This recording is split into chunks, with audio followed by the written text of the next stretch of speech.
Sometimes the Lord has me stay close to my husband when he's receiving instructions. My husband will say during the night, "Okay, dear, it's happening."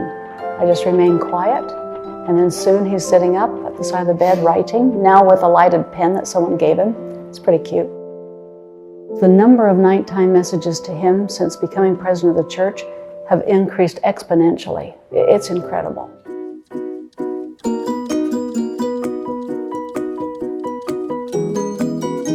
Wasn't that such a neat description of President Nelson's revelatory process?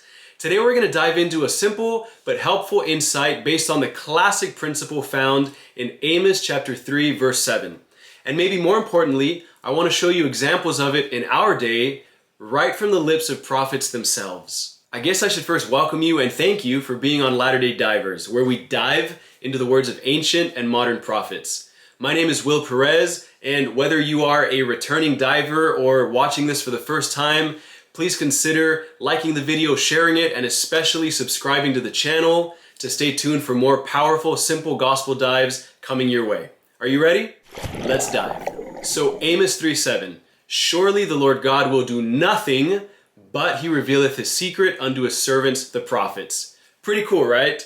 I do worry that in some ways the word secret might obscure the full nugget of truth to be found here, especially in our days where secrets are often perceived as being deep and dark. We've got secret compartments, secret weapons, secret societies, the secret life of pets, and who knows what else. Is the Lord secretive? And if a prophet is supposed to share divine truth with the world, what good is a prophet who keeps secrets? On Blue Letter Bible, which is a really cool tool, I can get to the original Hebrew word and how it was used anciently. As you can see, the word translated as secret, going back to the original Hebrew, is the word sod, which also connotes counsel, or counsel, an assembly, even a familiar conversation among friends, this intimate dialogue with God. So this is pretty neat, and based on this expanded definition, the Lord is not keeping secrets, he's counseling with his prophets and giving them counsel that is intended to bless the world. But is this only an Old Testament thing? No, I would submit to you that it's a very modern day restoration thing. So let's get to our examples. I have found President Nelson to be, in my estimation, one of the boldest prophets in declaring this principle of the Lord counsels with me and reveals unto me his secrets. He's directing me and the church. So let's go back to April 2018. President Nelson announces this merge between Elders Quorum and High Priest Quorums. Listen to how he introduces it, and then listen to Elder Christofferson and Elder Rasband's testimonies and descriptions of this counseling with the Lord process. Elder Rasband will even quote Amos 3:7. These adjustments are inspired of the Lord. As we implement them, we will be even more effective than we have ever been previously. With much prayer, careful study of the scriptural foundation of priesthood quorums, and confirmation that this is the Lord's will, we are moving forward with unanimity in what is in reality one more step in the unfolding of the restoration. The Lord's direction is manifest, and I rejoice in it. Inspiration was received, and this evening our prophet made known the will of the Lord. Surely the Lord God will do nothing, but he revealeth his secret unto his servants the prophets. How blessed we are to have a living prophet today. Now, check out this little compilation of President Nelson clips as he talks about being called as a prophet, choosing his counselors, the process of revelation. Look for how he asserts and testifies humbly but boldly that the Lord doeth nothing, but he revealeth his secret unto his servants, the prophets. One of the things the Spirit has repeatedly impressed upon my mind since my new calling as president of the church is how willing the Lord is to reveal his mind and will. As a member of the Quorum of the 12 Apostles, I prayed daily for revelation and gave thanks to the Lord every time he spoke to my heart and mind. I testify that the Lord instructed me to select President Dallin H. Oaks and President Henry B. Eyring to serve as my counselors in the First Presidency. When we convene as a council of the First Presidency and Quorum of the 12, Our meeting rooms become rooms of revelation. The Spirit is palpably present.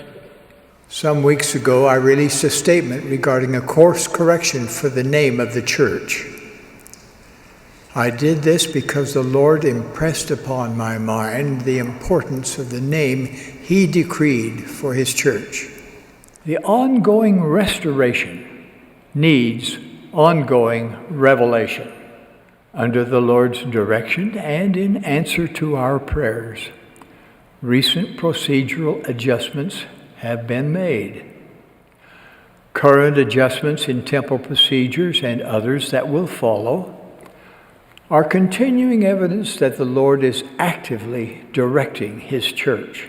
Surely we are living in a time where there is a prophet in the land. Prophets, seers, revelators.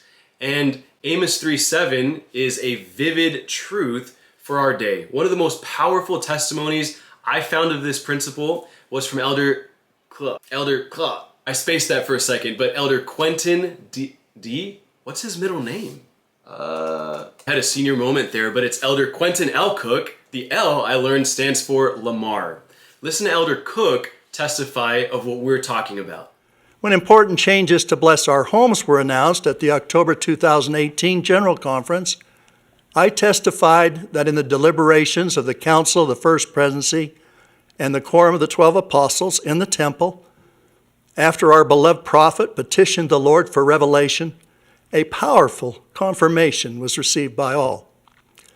At that time, other revelations relating to sacred temple ordinances had been received but not announced or implemented. This guidance commenced with individual prophetic revelation to President Russell M. Nelson and tender and powerful confirmation to those participating in the process.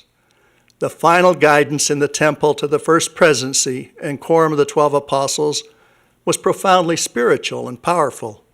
We each knew we had received the mind, will, and voice of the Lord. I declare with all solemnity that continuous revelation has been received and is being received through channels the Lord has established. That it thrills me that we live in a day where the heavens are open and the Lord is counseling with prophets, seers, and revelators and directing a true and living church. And He truly doeth nothing, but He revealeth His secrets unto His servants the prophets. President Nelson points us forward now. As the restoration continues, I know God will continue to reveal many great and important things pertaining to His kingdom here on earth. That kingdom is the Church of Jesus Christ of Latter-day Saints. Thank you for taking this dive with me into the words literally of ancient and modern prophets. That's what we do on this channel. I hope it's been helpful, edifying, and will bless your study this week. Please remember to like the video, share, subscribe to the channel, help us to grow this platform for diving as Latter-day Saints, and I look forward to seeing you next time on Latter-day Divers.